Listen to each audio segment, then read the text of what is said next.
ازاي نعرف البرينتر الديلي الام 1820 دبليو بالكمبيوتر او اللابتوب، مره باستخدام الكابل اليو اس بي ومره باستخدام الراوتر الواي فاي. وعشان ما اطولش عليكم يلا بينا نروح للفقره الاولى وهي خطوات تثبيت تعريف البرينتر باستخدام الكابل اليو اس بي. فهنروح دلوقتي حالا للكمبيوتر او اللابتوب ونتبع خطوات واحده واحده مع بعض. فيلا مبدئيا كده يا جماعه، انا سايب لكم رابط تحت الفيديو في صندوق الوصف او ممكن تلاقيه في اول تعليق.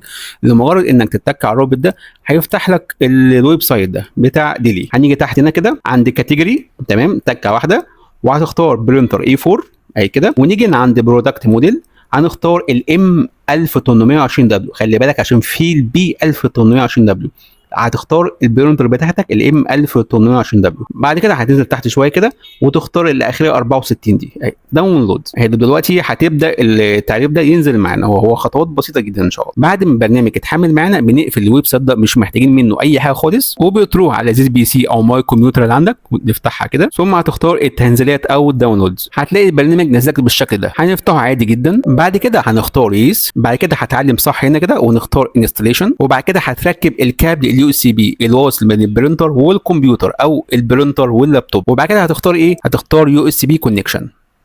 البرينتر ظهرت معاك اهي مكتوب عليه يو اس بي، هنختارها كده ونختار نيكست. مفيش بقى اي خطوه تانية، اختار اللغه، اختار البلد، اختار يس، لا انت هتركب الكابل يو اس بي وهتختارها وتختار نيكست.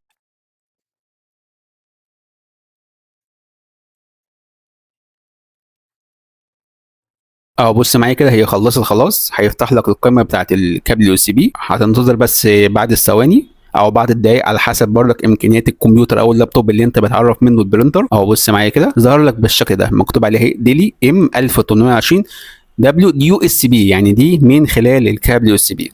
طب دلوقتي انت ممكن تعرفها من الواي فاي وانت قاعد دلوقتي في ثواني، بس قبل ما تعرفها بالراوتر واي فاي لازم ترجع للفيديو اللي فات وتشوف ازاي عرفناها من الموبايل. واول ما تعرفها من الموبايل هي كده هتخش جوه الراوتر وتتبع معايا الخطوات اللي هنعملها مع بعض دلوقتي. هتعمل ايه؟ هتختار تو اد ا برينتر اللي عليها زائد دي، تكه واحده كده. هنختار يس، هتمشي نفس الخطوات بس بدل ما تختار من اليو اس بي هتختار من الراوتر الواي فاي. اهي ظهر لك مكتوب عليها كلمه نت، هتختارها كده وتختار نيكست.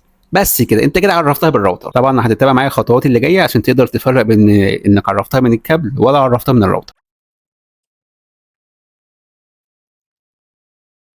هبص معايا كده انا خلصت خلاص. هيفتح لك تاني من القايمه، هتلاقي مكتوب على ايه؟ ديلي ام 1820 دبليو لان، يبقى دي من الراوتر واي فاي. طب افرض انا عايز اعرف من الكابل فين، تكه كده اهي هيظهر لك اختيارين، اللي اخرها يو اس بي دي يبقى دي من خلال الكابل يو اس بي، واللي اخرها دبليو لان دي يبقى من الراوتر واي فاي. وانا بيقول لك تحت ان الحباره اللي متركبه في البرينتر فيها 97%، يعني ده مقدار الحفظ. طب دلوقتي انا عرفت البرينتر مرتين، مره من الكابل ومره من الراوتر.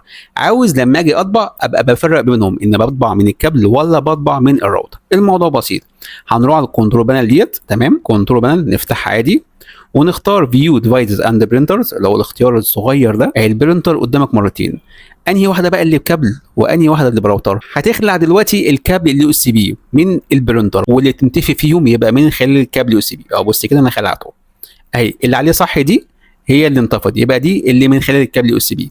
نركبه كده اهي نورت، يبقى دي اللي من خلال الكابل يو اس بي. عايزين نحددها ونختار ان هي من الكابل يو اس بي، كليك يمين على عادي جدا كده. طبعا انت ما لقيتش البرينتر متعرفه، فدي مشكله عندك. موضوعها بسيط، لو لقيت الاربع خيارات دول بس وما لقيتش خيارات كتير يبقى التعريف مش كامل، ودي وارد جدا ان هي تحصل.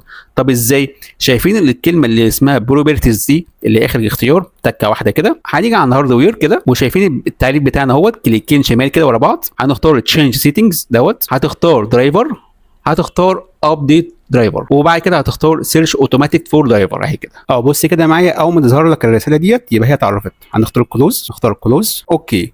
بص اقف معايا كده هتلاقي ظهر لك الخانه دي كلها كده هي متعرفه بالطريقه الصحيحه. وكذلك برضك هتعمل نفس اللي عملته ده من الواي فاي، كليك يمين كده اهي برينتر بروبرتيز هاردوير، نتك كده عليها مرتين شمال، تشينج سيتنجز، بعد كده نختار درايفر، ابديت درايفر، سيرش اوتوماتيك فور درايفرز اهي كده.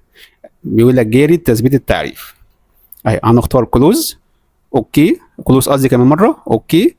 كليك يمين كده هتلاقي ظهر لك خانه كتيره كده. طب دلوقتي عايز احددهم، اعرف انا بطبع من الكابل ولا بطبع من الراوتر. زي ما عرفنا ان دي من الكابل كليك يمين كده برينتر بروبرتيز، هتمسح الكلام اللي بأزرق ده وتكتب من خلال الكابل، ثم نختار اوكي. وكذلك دي من الراوتر، كليك يمين كده برينتر بروبرتيز، الكلام ده نمسحه كده من الراوتر بس كده. اوكي، بعد ما تعمل ستارت للكمبيوتر عندك الاسامي دي هتتغير، دي اتغيرت، اللي من الكابل هيتغير بعد الريستارت. الموضوع سهل كده، وبكده انتهينا من موضوع حلقه النهارده. اتمنى ان عجبكم، اتمنى الموضوع يكون عجبكم. منتظر اي استفسار لكم بخصوص الطبعات. كان معاكم احمد السيد، والسلام عليكم ورحمه الله وبركاته.